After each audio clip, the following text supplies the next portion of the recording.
Well, hey there. This hair wouldn't be so off-putting if you was joining us here read-along of Knockemstiff. Yes, this is the second episode of the Knockemstiff read-along, and this hair, like I said, would make a lot of sense to you if you were joining in, so you should totally join in. It's not too late. We've only have one episode before us, only 3 stories. So get a copy, join in, join the Discord. It's free to join. We are discussing it there in more detail. I'm not sure how seriously you're going to take me with this wig, but it makes a lot of sense when we get to our first story, and that is Hare's Fate.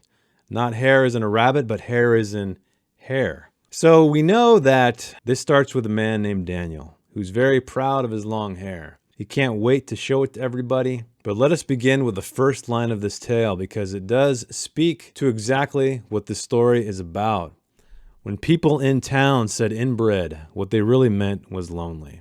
And we do know how this story concludes, but before we get there, let's take it beat by beat. So we open with a boy named Daniel. He's doing something like all boys do. Well, not really. He is playing Romeo with his sister's doll, who has a name, and that name is Lucy. And he's fantasizing about someone and doing other things young boys do in barns. And he literally unloads on this doll as his dad walks in. And let's just say it's very descriptive. It is quite descriptive about how the unloading happens. But his dad says, "Now zip up and get rid of that goddamn thing before your sister gets hold of it. I'll take care of you later." And indeed, he does take care of him later. He cuts all of his hair off, all of his beautiful hair that he was growing out. Ugh. And he's left with a wounded scalp. And he decides to say, screw it, I'm getting out of here. I'm going to go hitchhike. And he meets a man named Cowboy Roy, who is a very disgusting individual. But they begin talking, they have some drugs together. Cowboy Roy takes him to, I believe it was a trailer, leads him inside, offers him some more drugs, and I think he takes a drink instead. But then he decides to take a shower in this very, very filthy shower, and I believe there was a bloody towel as well. Again, Mr. Donald Ray Pollock is giving us quite the descriptive descriptions, which really puts us here. And I think another thing that's interesting to say, and this is goes to credit to Vince over on the Discord. You should totally join the Discord if you haven't already. And he mentioned that it was kind of interesting how this was the first story in third person. Now, I can't begin to imagine why, unless, as Vince hypothesized, that maybe he was trying to get some narrative distance from this very distasteful act, maybe? I don't know. But what does Cowboy Roy have? He has exactly what our protagonist has been stripped of, and that's hair. He has a wig. It's his mother's wig, and he offers it to him. He puts him in front of the mirror. He puts it over his head. And one descriptive thing I remember was he felt Cowboy Roy's belly on his back. And that immediately put me uncomfortably into his shoes. And so again, Donald Ray Pollock continues to add these little narrative descriptions that really put us into the scene. And Cowboy Roy says, goddamn if it don't. Hell, I bet there ain't many dolls look so pretty. His face was flushed with heat, his body trembling. After steadying himself with a deep breath, he stepped closer and held out the bottle of whiskey. "Come on, let's celebrate," he croaked. Daniel tried to laugh, but that had always been too hard for him. He'd never had anything to celebrate, not once in his whole life. He took a small drink from the bottle, and as he handed it back, he felt the trucker's fat, sweaty hand touch his and linger there for a moment. And suddenly, Daniel knew that if he looked in the mirror again, he'd see the wig for what it really was.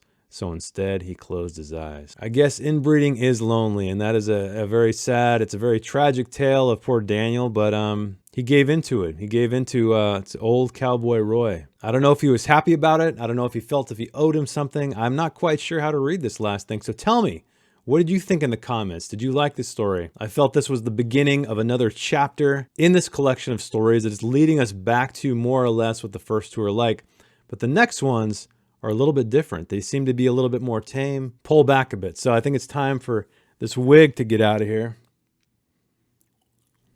Oh, I got wig hair. All right, anyway, let's move on to the next story, and that is called Pills. And we are brought back to our buddy, Bobby. Bobby is grown up, well, kind of, and they're off to steal some pills because they want to get out to California. They're going to rip Wanda off of her pills, and so they get in a freezer, they steal them, and then they go off just through the town. Bobby, again, is reluctant. We're kind of thinking he's maybe a little bit of a good kid. He's just under bad circumstances. He's with bad company. He's with influential company. He says, wait, maybe we ought to leave one bottle left. And old Frankie, no way, Bobby. We use our heads. These babies will get us clear to goddamn San Francisco. How long will it take to get there? 5 days, he said, shoving all the bottles down into his front pocket. So these kids, this story really reminded me of ridiculous plans you come up with kids. Hey, if we do this, we can get there. We can start a new life. I mean, not that I ever did that. I did some stuff when I was a kid where I thought I could submit my my drawings, my comics to the newspaper. And me and my friend, we were really damn serious about it. My mom had to break the news that we just weren't good enough. I know. Tough love, I guess, but I can't say that I've ever tried to steal drugs to get to California or get to another state. But I just think the tone of this, about these two kids having big ideas to get away from all this, it's very reminiscent of the mindset. And I feel like Donald Ray Pollock really captured the mindset of a child here.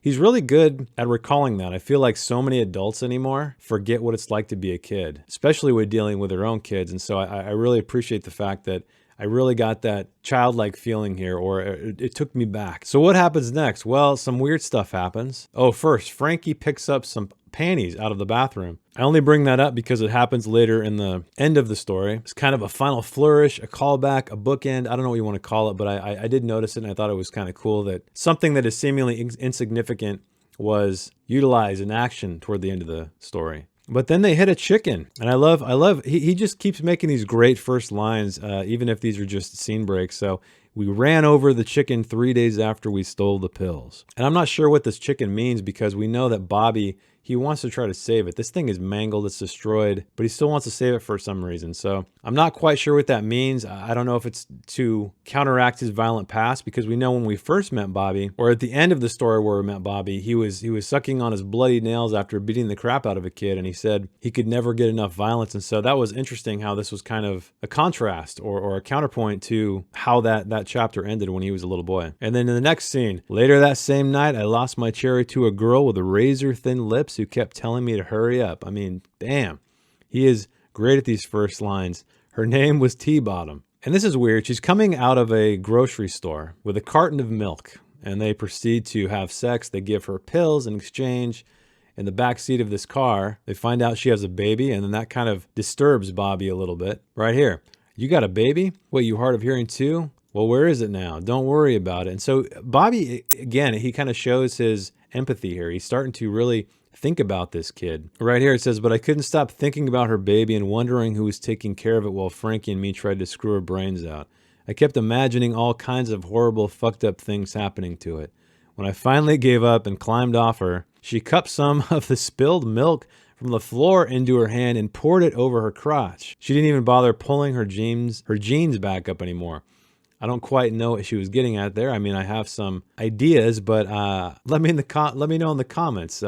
What did you think about her pouring milk on her crotch? I would love to have a very colorful comment section, because we know the algorithm loves profanity. So at the very end, they just kind of give up. I mean, Bobby, he wants to get out of here because he's been away from his dad for some time. And he knows his dad's going to come looking for him. And we do know his dad's a very violent guy. And then there's one great quote at the end here. This poor chicken. Bobby just wants to save this poor chicken. And he says, God damn it, I cried. I was so worthless I'd forgotten all about it, and now nobody could bring the chicken back to life.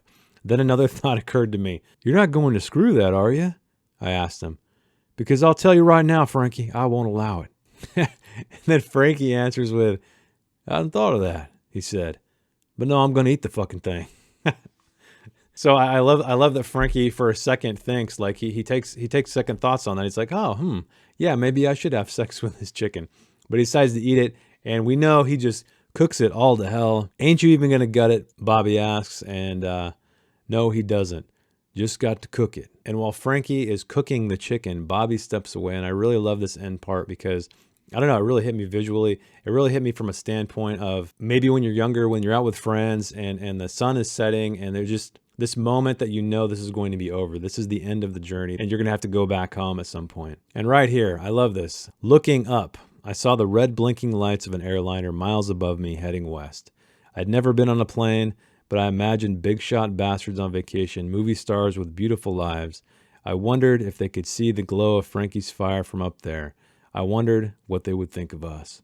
And so then he's just kind of looking back at himself. He's seeing how small and insignificant and just looked down upon he would be, right? He thinks of all these high rollers, these movie stars looking down at him and wondering, can they even see the flame of this fire? And I don't know, that just really hit me. That hit me because Bobby is really looking at himself and trying to perceive how he would look through someone else's eyes, and in fact, just judging himself and where he's gotten to. All right, the last story, Gigantomachy. I need to look this up. What is this? Okay, it's a real thing. I kind of thought it was a made-up word. The Gigantomachy, I don't know if I'm pronouncing that right, was the battle between giants, children of Gaia, and the Olympians, who had recently defeated the Titans. They resulted in the death of many giants as well as the imprisonment of several well-known ones under volcanoes. Okay, cool. So I should have looked that up because I feel like that puts this story in a different context. I don't feel like there's really warring giants in this story, but we do know that these two boys are killing ants, William and Teddy. So it had rained hard during the night, and in the morning, everything along the fence line was bright, wet green except for that brown anthill. So I guess, I mean, you could say they're imagining themselves as giants, or implied that way, because they're destroying this poor ant colony. And later on, they do imagine themselves or call themselves gods in this regard. And so I think that's really the main thing about the story is Teddy's mom has this weird thing where she likes him to pretend, which definitely feeds back into the idea where these two boys are pretending to be something else. They're trying to create a story out of this destruction of this anthill. And that's because his mother implores him to pretend. So here we find out, fuck you, I said, find someone else to boss around.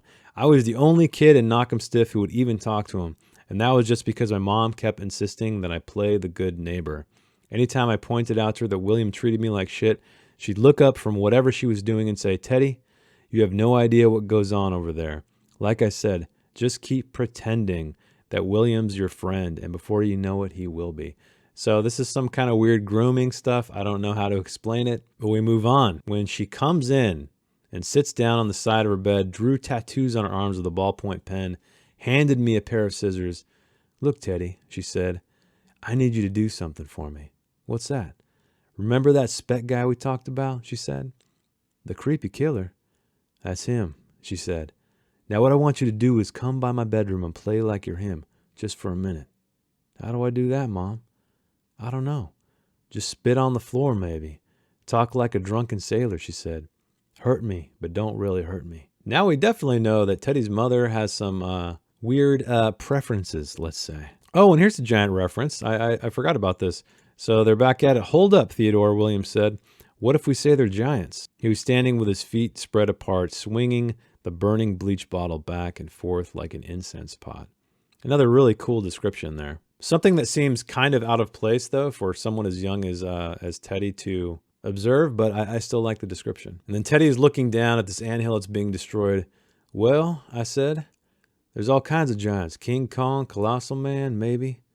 For Christ's sakes, Theodore, he said, this is serious business. These are fucking giants planning on taking over the world, not stupid movie monsters. Okay, so I completely forgot about the giant stuff. I need to make these videos right after I read the story. But here we go when we talk about gods. He was the closest thing to a dead person that I ever played with. Whatever, I said, giving him gods, giants, giant ants. And this last part is even creepier. Later that night, my mother told me again that I looked just like my father, and I wondered if that was make-believe too. She was lying on the bed in her silk robe, the scent of her perfume filling the hot room with flowers. Reaching over, she turned down the lamp and sat on the nightstand. Then she tilted her head back and, taking my hand in hers, guided the kitchen knife to her soft throat. Okay, she whispered, closing her eyes. Who do you want to be tonight? And we know that Teddy finally says, Teddy, I finally said, pretending it was true. I just want to be Teddy. So while that one didn't quite hit me as hard as some of the others, I feel like there were some interesting notes there about the giants, about destroying this ant colony, becoming gods, becoming giants themselves, and this weird relationship this mother and son had. I'm not sure quite what to make of it. Let me know what you think. Actually, for all three stories, obviously, let me know if I didn't go over something you'd like to discuss in more detail, because there are most likely some things I glazed over. So for next week, let's do another 3. What do we got here?